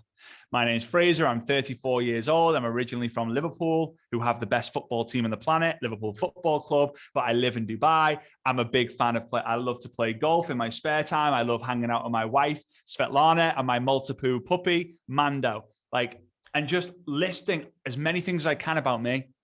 Because in order for people to buy from you, you've heard this a million times, people need to know you, like you, and trust you. And they'll like you and trust you when they get to know you. Oh, I'm already like him. Oh, I'm already like her. Or, oh, I really like that he likes golf. Me too. Oh, I really like that he's married. I really like that he's married to a Russian woman. Me too. Or I'd like to be like that as well. Oh, wow, I love that kind of dog. Golf, love golf. He's a Liverpool fan. Yes. Right? So those are kind of like three things that you can do that are really simple. It's just like a launch post, live every week, and then reintroduce yourself every month. In between, there's lots of different things that you can do, but I read a quote once. Rob's going to be able to message me with that was by Winston Churchill in 19 da da da da da da da da da, and he'll be able to tell me exactly where Winston Churchill was when the quote was, and the name of the person who was sat next to him 3 places away from him. But I heard a quote. It was success is jumping from failure to failure without the loss of excitement or enthusiasm. And I think that's what social media is. That's what social media is. It's appreciating that most of your posts are going to fail. What is a failure? No one joins. Or you make a post and you're like, oh, this is good. No one joins. No one clicks. No one clicks it. No one likes it. No one comments on it. No one shares it. No one watches it. But the idea with social media is knowing that you're only going to improve. Social media can't get worse because you're only going to have more connections, more conversations, and create more content. So the aim of the game really is to understand that it's a journey. That is the journey. And you just got to post, track, post, track, post, track. There are a lot of other things you can do on social media as well, but I'll leave that for next time. I don't want to get too overwhelming for you guys, because social media is actually, it's a really fun topic to talk about. And Eric Worre told me at the weekend, he was like, it's the hottest thing to talk about, and it will be for a very, very long time. But it's also very, very, very difficult to teach and train it, because you can get overwhelmed very quickly. And then as soon as you're overwhelmed, it's like, yeah, nothing else goes in. So it's a very difficult conversation, but it's also fun, because when you just get that one thing that you can implement, yeah, a lot can change in a business, that's for sure. Yeah, well, I think you do an awesome job, Frazer, by giving us so much valuable content and a step-by-step guidance, because that's what I recognize. It can be overwhelming, but I always say to people, take maybe 1 or 2 things out of this and try to implement that. It's being recorded. So once you have those 1, 2 things working for you, watch it again and take another 1, 2 things. And that's how you grow. And yeah, you determine the speed, how quick you want to grow. In network marketing, we always talk about when somebody starts, you launch your business. So we have some tools about that, how to launch your business, let me say, offline. But do you also have some strategies for us how you can launch somebody online, probably with the help of social media? But do you have some tips and tricks for us as well, that if people start, what should they do or what should they not do? How do we launch people online? Yeah, no, great question. So I think for me, I have a criteria that people have to fulfill before I launch with them online. Because I'm telling you this, guys, I'll give you the future. When you start using social media effectively, you find your niche, you're creating content, and you know what your audience wants from you. It's not hard for you to get 10, 20 new customers every month and 10, 20 new team members every month. I can't guarantee it. I can't promise it, but it's just what will happen.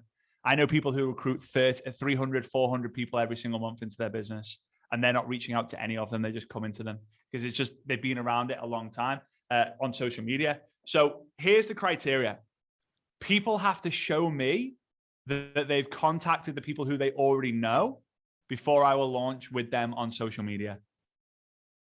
So, because otherwise what happens is they join and they go straight onto social media without even speaking to their mum or their dad or their auntie, their uncle, their sister, their brother, their cousin. And what happens is you make a post on social media. You haven't told your family yet. That's like you finding out that you're pregnant and posting it on social media without telling your parents. And then your mum and dad contact you and you're like, hey, mom, I've got some exciting news for you. And they're like, I already know you're pregnant, aren't you? And I'm like, yeah, how did you know? I saw your post on social media. I can't believe you told Sarah, who used to be your primary school teacher, that you're pregnant before you told me. Like, it just offends them straight away. You never win if you go straight on social media. So someone joins. I'm a great believer in giving them assignments. This is offline stuff, but it's important to do it before online. So someone joins. Right, Mary, super excited. First assignment, I want you to write a list of everyone who you know.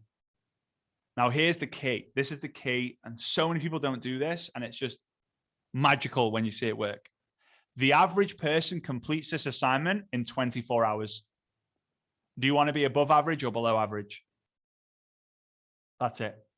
The average person completes this assignment in 24 hours. Do you want to be above average or below average? In all the years I've been saying this and taught this, I've never known anyone to say, I want to be below average.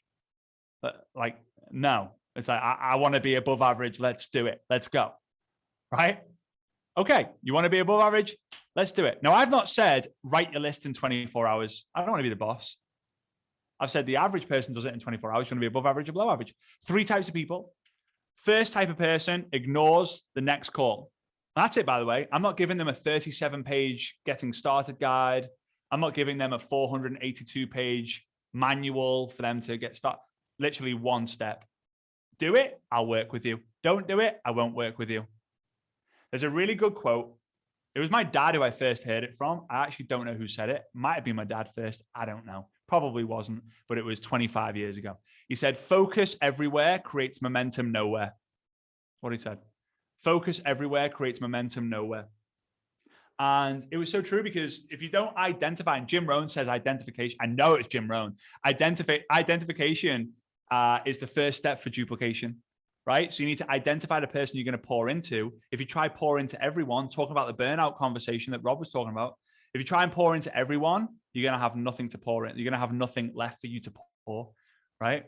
So anyway, so first assignment, the average person completes this in 24 hours. Are you going to be above average or below average? 24 hours later, you're going to have another call or a chat. First type, they ignore it. Or they make an excuse. Like my dog ate my phone and my cat pooed on my piece of paper. Or I had no pens. I had no paper. Right? The second type of person makes the call. I've done it. What's next? Nice. Pretty cool. You passed. Next assignment. The third type of person calls you after 4 hours, 5 hours, 6 hours. I've done it. What's next? Come on, let's go. Okay. In my opinion, a better person to join the business is someone who's got more hunger and desire than the last. Not more qualifications, but more hunger and desire. We talk about hunger and desire a lot, right? So that's the first step. The second step is I want you to make a post on social media. On Monday, I talked about it last step. On Monday, I've got something. I'm so excited. I've done something crazy. On Monday, I'll reveal all. That's the second assignment. Once you made that post, great. I'll move on to the third assignment. Third assignment, contact people on your list, telling them about the post you've just made. And do you want to be the first to know? Right? Hey, I've done a thing. I would love your support. Would you like to be the first to know about what it is? Sure. Okay, let's jump on a call. Sure, here's some information. Sure, let me connect you with a friend of mine. Right? Once you've done 5 of them, let me know. We'll review. What response have you had? Right? Fourth step is you go live. You go live with them on the Monday. If you're not able to go live with them on the Monday, you can use OneStream Live to record it and then it will post on the Monday at a certain time. So write your list. When it's done, make that post. When the post is done, invite 5 people at a time about the post, but let them know if they want to be the first to know. Once that's done, 4th, go live on the Monday. What this does is it helps you find who the people who are actually coachable, and it allows you to get excited about the people who have done the work before a lot of people get a new sign up and they get the email, congratulations, you have a new a new team member, and they're like, yes, woo, hey wife, can you do me a favor and get the champagne out the fridge, let's crack it open, I've got my new millionaire. And then they do nothing. I think it's actually harder when you get someone to join and quit than if someone just says no. Like, no, I'm not interested. Okay. But someone joins, yes, then they quit. Oh, or they do nothing. Oh.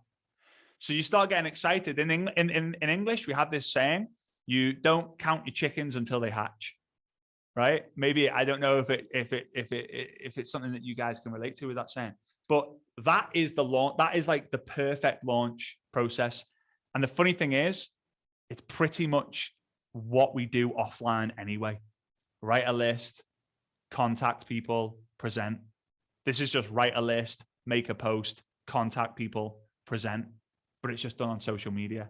You can do it on Facebook, you can do it on Instagram, you can do it on TikTok, you can do it on all the platforms. It's very simple, but most people don't know that framework. And I think one of the reasons why social media hasn't been adopted by everyone yet is because there hasn't been a unified way of doing things, right? Like offline, we all know, we find a prospect, we invite them, we present to them, we follow up. On social media, there's, oh, we can post about this, we can post this platform, and we can do a live or stories or reels or TikTok or this or that. We can send emails, we can do ads. There's so much distraction. Just keep it simple. Just keep it real simple. And that launch, you can do in your own relaunch as well. You don't just have to bring in new people to do it. You can do it yourself, because new people are going to see it. New people are going to see that post every month. So yeah, you can do it for sure.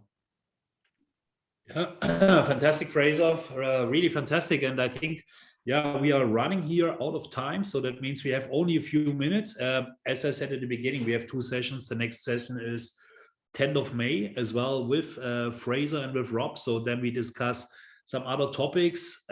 Frazer, a last question. I think this is a very important question as well.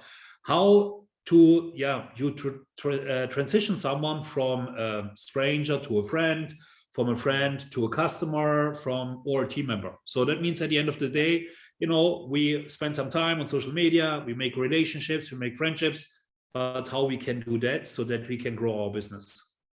Yeah, awesome. Love it. And by the way, guys, it's been amazing hanging out with you guys.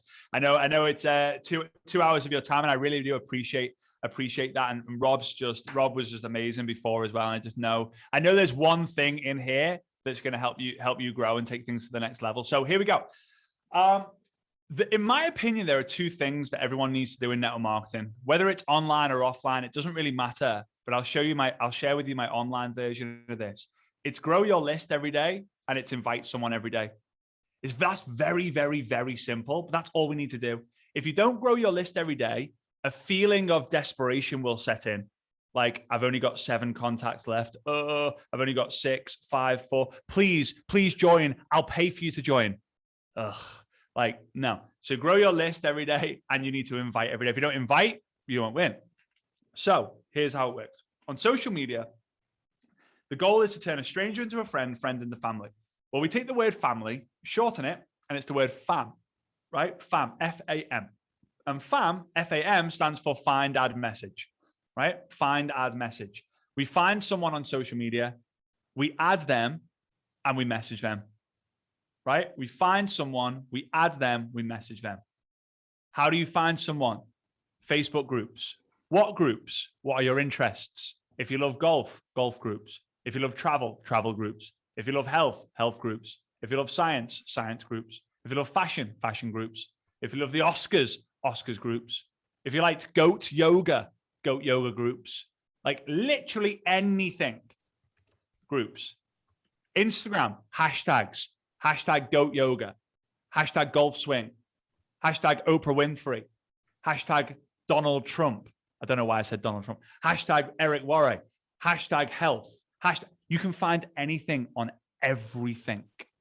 Okay? So you find someone. How do you add someone? You press a button. You don't even click, you tap. Oh, there we go. Add. Will everyone accept? No. Some will. Not everyone will. And then the M is for message. Don't send a friend request or a follow without messaging someone, please. Imagine we're in a pub in Austria, right? I know there are some great beers over there as well, right? We're in Austria. We're walking through the streets. We think, ooh, I need to go meet a new friend because I'm a bit tired of walking around Austria on my own. I want to go in one of those horse and carts. I've seen them in Austria at night, but I don't want to go on my own. I want to meet a friend and invite them. I go into a pub and I just stand at a bar and just stare at someone in their eyes. I don't know about in Austria, but in the UK, you're probably going to get a punch in the face. You might get a drink in the face. You might get one of them.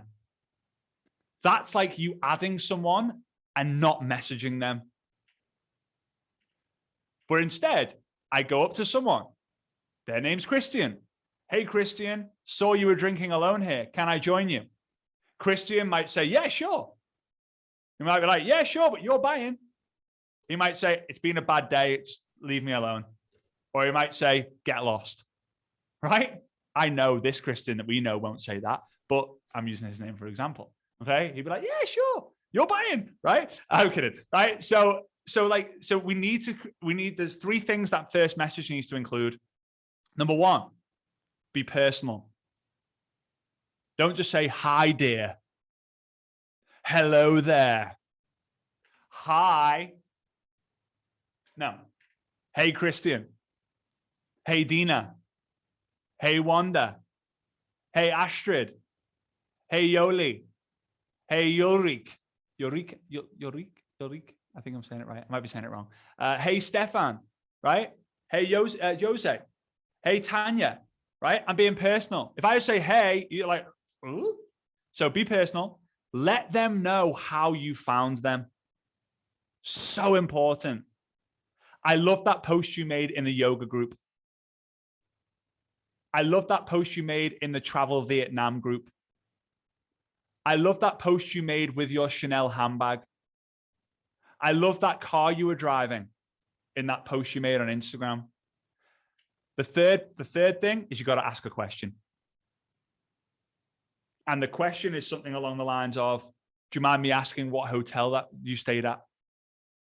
Do you mind me asking where that photo was taken? Hey, Mary, love that photo of your Chow Chow puppy that you posted in the dog lovers group. We're thinking of getting one. What are they like around kids? Now you might be thinking, whoa, what's that got to do with building a network marketing business? Conversations create commissions. All business is conversation. It doesn't matter what you start a conversation about. I started a conversation with my wife of, hey, are you the translator? She was a translator when I did an event in Moscow, by the way, and I ended up marrying her, right? So like, are you the translator? Nothing to do about becoming my wife, right? Doesn't matter. How a conversation starts and ends doesn't matter, right? So anyway, that's how you grow your list. Second thing, whether you build a relationship with someone for a day, for a week, for a month, for a year, with your content, whether they watch your content, you watch theirs, does not matter. You have to ask a question to see if someone's open. It's not going to be, hey, Yoli, I notice we're like-minded individuals. And because of that, you're going to love a product that I have. In fact, here's a link for more information, mycompanyx.com/Yoli. I know you're going to have some questions. So if you do, let me know what they are here. If not, click the link, make your purchase, and I'll see you on the other side. Whoop. Like, that is called spam. Don't be a Spamela Anderson, right? Spam stands for sending people annoying messages. That's what it stands for, sending people annoying messages. So instead, Yoli, I'll say, hey Yoli, hope you're doing great. This might sound a little crazy, but I was thinking about you this morning. That grabs people's attention. Hey, Yoli, this might sound a little crazy, but I was thinking about you this morning. Just curious, would you be open to checking out some information on a game-changing health system? No worries if not, just thought I would ask. Hey, Yoli, I know this is a bit crazy, but I was thinking about you this morning. Just curious, has anyone ever spoken to you about residual income, about making money from social media, about network marketing, about Healy Global, about whatever? Doesn't matter what you ask. You're asking a question. If they're open, great, you send them information. If they're not, no worries. Speak to you soon.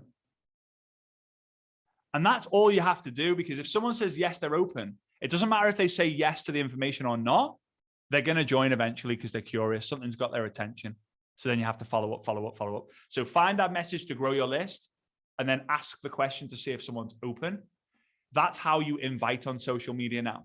It's just to see if someone's open. If they're open, great. They'll check the information. If they're not open, they won't check the information. And that is the easiest way to build on social media. Attraction marketing is amazing, but you actively going out there, building your list and actively asking the question is going to get you to the place you need to get to faster whilst you're waiting for the attraction marketing to kick in. So yeah, I hope that helps. Yeah, definitely, definitely. Wow, such amazing content that we got from you, Frazer, and also from Rob in the first hour. I hope that you guys make tons and tons of notes because we got so much value here. Don't get overwhelmed by it. Like we said, try to take 1-2 points out of Rob's presentation, 1-2 points out Frazer's training, and see if you can implement that, make it work, and then go on to the next one. We have our next second part of this master training on the 10th of May. So make sure that you put that in your agenda and that you'll be there. We also have some giveaways that we will do in that session. And of course, we want to reward people that are there. So if you were here in the first one and you are there in the second one, then you will be there. And, we cannot give everybody probably something, but we will give somebody some very nice giveaways with more information from Rob and more information from Frazer, so that you can learn even more from these two legends here in the industry. So Frazer, thank you once again for taking the time to be with us. We loved everything that you said, and we are looking forward to the second part on the 10th of May. Probably we're going to take it up a notch and hit it out of the ballpark. Same goes for Rob, of course. Carsten, do you have anything to say? No, it was fantastic, very special. Frazer, my friend, thank you very much. I crossed the fingers today for Liverpool. Yeah, so the quarterfinal. So yeah, and it was a fantastic event. 10th of May, the second one, and I think we really can participate from everything what you shared here. Thank you very much, Rob, as well. I think he left the call already. So, and thank you to you guys. It's really amazing that you are here on the call, that you spend the time, and I think that shows leadership.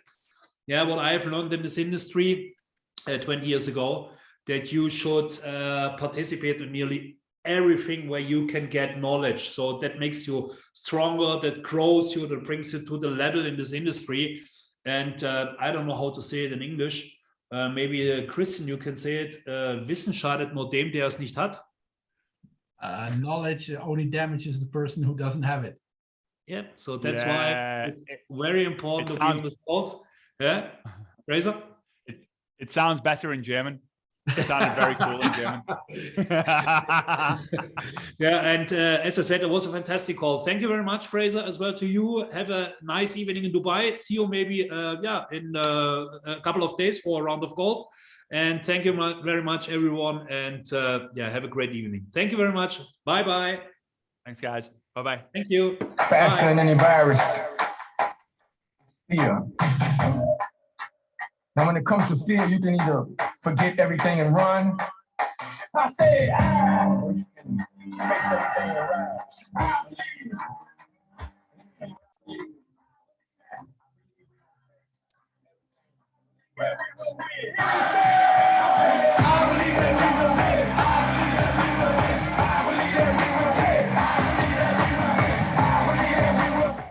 Thanks, everybody. Have a good evening. Have a good morning, good night, wherever you are in the world. See you on the 10th of May. Bye-bye.